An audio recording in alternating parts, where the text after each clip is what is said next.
Please, pretend you're my husband until we arrive." The woman beside me said it so quietly that at first I thought I had misunderstood her. Then I saw her trembling hands, the fear in her eyes, and the way she kept glancing toward the train doors. I had never seen her before. We were strangers sitting in coach 7, surrounded by ordinary passengers heading home on a rainy Friday evening. Yet within seconds, she had placed her entire trust in someone she didn't even know. I swallowed and asked, "Why?" She leaned closer.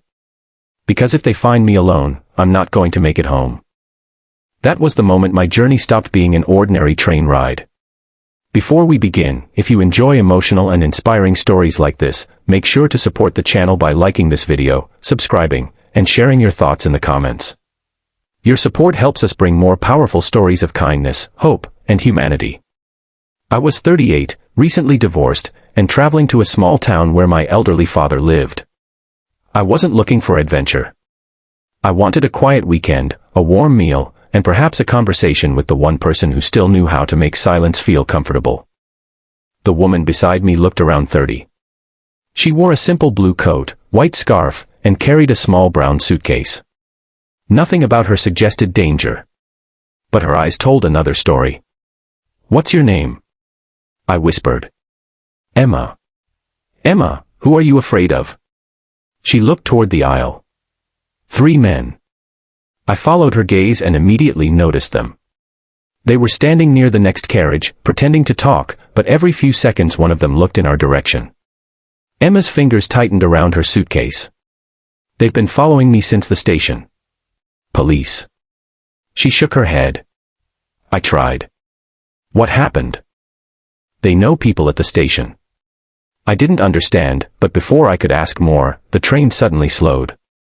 Emma grabbed my hand. "Please." "They're coming." A moment later, one of the men walked into our carriage. Emma immediately rested her head against my shoulder. "Smile," she whispered. I forced one. The men stopped beside us. "Excuse me," he said. "Have you seen a woman traveling alone?" I looked at Emma, then back at him. "My wife." The word came out before I could think. Emma squeezed my arm. "No," I said calmly. "We're going to visit my father." The man's eyes moved between us. "Your wife?" I nodded. Emma smiled nervously. "Yes, dear." For several seconds, nobody spoke. Then the men walked away. Only after he disappeared did Emma lift her head. "You saved me." I lied. "You still saved me." She explained everything in fragments. Her father had owned a construction company. After his death, Emma discovered that his business partner had secretly transferred properties and money into other accounts. She had found documents proving it. The men following her worked for that partner. Emma had been trying to reach a lawyer in the town where I was traveling. The lawyer had agreed to meet her secretly.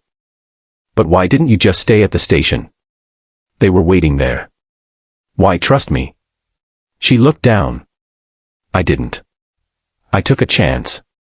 That sentence stayed with me. For the next hour, we pretended to be married whenever someone suspicious passed.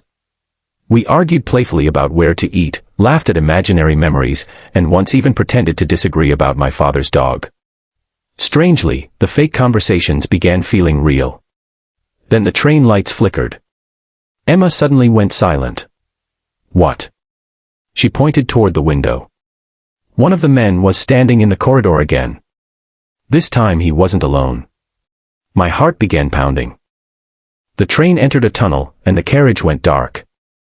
Emma whispered, "If they take my suitcase, everything is over." I reached for it. "Then don't let them." When the lights returned, I stood and blocked the aisle. The men approached. "Move." I shook my head. "My wife is tired." He stared at me. Then he smiled coldly. "You're not her husband." Emma stood behind me. "No," she said. "But he's the kind of man I wish I'd married." The men stepped forward. Before anything happened, the conductor appeared. "Sir, return to your seat." The stranger hesitated. Then he turned away. For the first time, Emma breathed normally. 20 minutes later, the train reached our destination. A gray-haired lawyer was waiting on the platform. Emma stepped down, then turned back toward me. "I don't know how to thank you."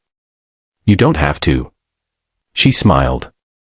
"I thought people stopped helping strangers. I think people just need a reason to remember they can." She walked toward the lawyer. Then she stopped. "Wait." She returned and placed a folded photograph in my hand. It showed Emma as a little girl standing beside her father. "Why are you giving me this?" "Because my father taught me something before he died. He said you never know which stranger will become part of your story." Months passed. I forgot about Emma. Then one Saturday morning, my father called. "You need to turn on the television." I did. A news report showed Emma standing beside investigators. The fraud had been uncovered. Several people had been arrested. Her father's company had been restored to the family.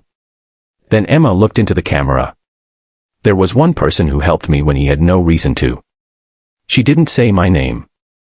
She didn't need to. That evening, someone knocked on my door. It was Emma. She was holding 2 cups of coffee.